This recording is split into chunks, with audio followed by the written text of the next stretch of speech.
Olá, alunos e alunas, sejam todos bem-vindos a mais uma aula com a professora Daniele Neri na disciplina de História e as turmas do 7º ano. Então, vamos conhecer o nosso tema gerador de aprendizagem e, sem mais delongas, vamos iniciar a nossa aula. O tema da nossa aula é a conquista e a colonização da América Espanhola. Então, vamos iniciar com uma pequena introdução ao nosso tema, que vai falar o seguinte: a partir das grandes navegações, a expressão Novo Mundo ela passou a ser utilizada para referir-se à América. Em contraste ao Velho Mundo, passou a denominar as áreas banhadas pelo mar Mediterrâneo. Então, a expressão Novo Mundo se popularizou por cartas atribuídas ao navegador e geógrafo e mercador florentino Américo Vespucci, que prestou serviço aos reinos de Portugal e Espanha. Essas cartas elas foram publicadas no ano de 1503, fizeram um sucesso e ajudaram a divulgar a descoberta de um novo continente. Depois disso, foi publicado pela primeira vez na Europa um mapa mundi que mostrava a América. O novo continente, ele recebeu o nome de América para homenagear Vespucci. A ideia da América como um novo mundo, ela deve ser entendida em seu contexto. Isso porque a América era uma novidade para os europeus, mas não era uma terra nova para os indígenas que viviam aqui há milhares de anos. Depois do contato entre europeus e indígenas, houve a permanência e ruptura nos saberes e práticas desses povos, o que marcou profundamente a formação do mundo moderno. Então, eu venho com alguns grupos que aqui estavam. Vamos iniciar com o Tupi-Guarani, que até os meados do século XVI, ninguém chamava de Brasil as terras que hoje formam o nosso país. Essas terras elas eram habitadas por povos indígenas que tinham uma rica cultura e desenvolviam atividade como a caça, pesca e coleta, a agricultura e o artesanato. O principal grupo indígena do Brasil, ele foi denominado de Tupi-Guarani, e essa designação linguística refere-se a um conjunto de línguas aparentadas faladas por grande quantidade de tribos indígenas. Por isso, as nossas heranças indígenas provêm em sua maior parte dos Tupi e dos Guaranis. Vamos falar agora dos povos maias, que têm a sua história originada no século VIII a.C. Estudiosos apontam que os grandes desenvolvimentos dessa civilização ela ocorreu entre 300 d.C. e 900 também d.C. Nesse período de apogeu, construíram cidades-estados como Copá, atual Honduras, Tikal, na atual Guatemala, entre outras. Essas cidades elas eram autônomas, que tinham governos e leis e costumes próprios. Falando agora dos astecas, foram um povo que migrou de regiões norte-americanas, ocupando o vale do atual México, lá no século XII e XIII. Eles eram também chamados de mexicas, de onde deriva o nome México, e falavam a língua Nahuatl, que, passando por transformação, atualmente a língua indígena mais falada no país. A sociedade asteca era hierarquizada e existia nobres, comerciantes, artesãos e camponeses.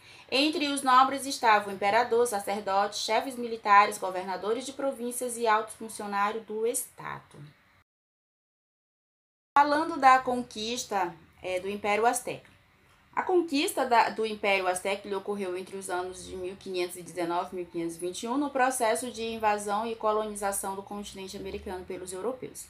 A destruição do Império ocorreu no mesmo momento em que o território foi invadido, e eles foram derrotados pelos espanhóis, comandados por Hernán Cortés. Ele organizou uma expedição com cerca de 600 homens que partiram em 11 embarcações rumo à península de Yucatán, atual México. O Império Azteca ele foi arrasado, os templos destruídos e todo o ouro saqueado. A cidade de Tenochtitlan ela foi aniquilada e em seu lugar foi construída pelos espanhóis a cidade do México. Ela guarda um importante patrimônio cultural das sociedades pré-colombianas, as ruínas de Templo Maior. Falando dos povos incas, atualmente milhares de turistas visitam a cidade de Cusco, no Peru. Essa cidade ela foi capital do Império Inca, povo que habitava as regiões desde do século XII.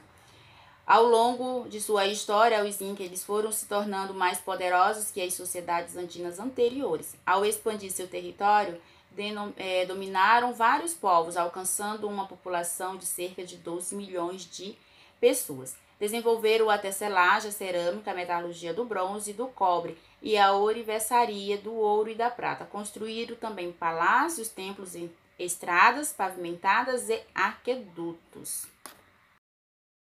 A conquista dos Incas foi um empreendimento realizado pelos espanhóis da expedição liderada por Francisco Pizarro. Essa expedição, que possuía cerca de 200 homens, encontrou o Império Inca dividido por uma guerra civil e aproveitando-se disso para dominar esse povo. Até essa época, os Incas eles controlavam vastas regiões que se estendiam nas terras que hoje compreendem a Colômbia, norte do Chile e a Argentina.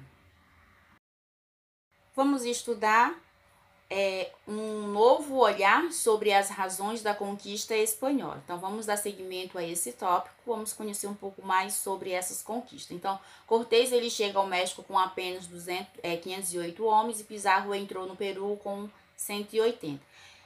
Como foi então que centenas de espanhóis eles conseguiram vencer milhões de nativos? Boa pergunta, vamos entender. Essa é uma pergunta que sempre provocou a curiosidade dos historiadores. Segundo o historiador Mateu Restau, a conquista espanhola da América deveu-se a 4 fatores principais. Quais são? Vamos conhecê-los.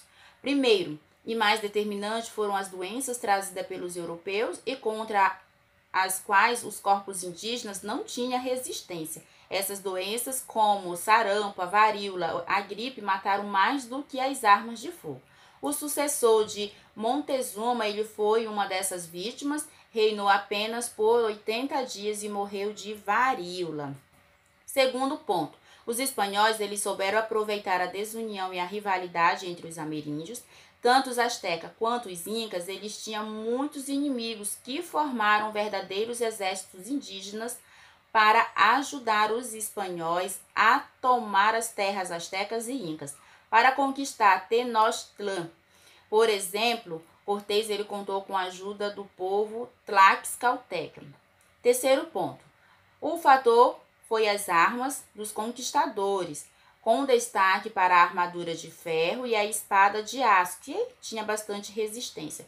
Também havia a mobilidade através do cavalo e as armas de fogo, com um poder destrutivo superior ao dos indígenas, e que, no caso, o canhão, que impressionava também pelo barulho que fazia. Quarto fator foi o fato de os espanhóis saberem muito mais sobre os astecas e incas do que estes sobre eles mesmos. Então, eles sabiam um pouco entre si. Então, os espanhóis estudam eles, pesquisam ali, dão uma observada e sabem muito mais. Então, os pontos fracos. Então, os espanhóis, eles procuraram se informar a respeito das discórdias, das disputas entre os indígenas e estimularam a guerra entre eles, aliando-se a um dos grupos. Então, vencida a guerra, apossavam-se de tudo e submetiam, inclusive, seus aliados. Some-se que a isso o fato de os espanhóis usarem intérpretes e guias nativos ou náufragos para conhecer os pontos fracos dos adversários. Então, calcula-se que na data da chegada de Colombo, lá no ano de 1492, viviam na América cerca de 57 milhões de ameríndios, e já no ano de 1560 restavam cerca de 10 milhões.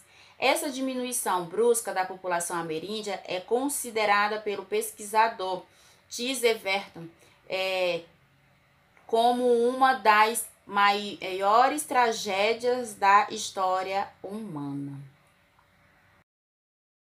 Entretanto, segundo o historiador Monte Heston, a conquista espanhola da América ela não foi rápida e nem total. A tomada de Tenochtitlán em 1521 e de Cusco lá no ano de 1533 significou a conquista das capitais dos impérios astecas e incas e não do território desses impérios como um todo. Então, a expansão dos conquistadores espanhóis em território americano, ela foi gradual e encontrou sérias resistências por parte dos indígenas. Os maias, por exemplo, organizaram várias revoltas contra os espanhóis nas décadas que se seguiram à conquista. Alunos, então por hoje é só, me despeço de vocês, encontro vocês na nossa próxima aula. Fique com Deus e até mais.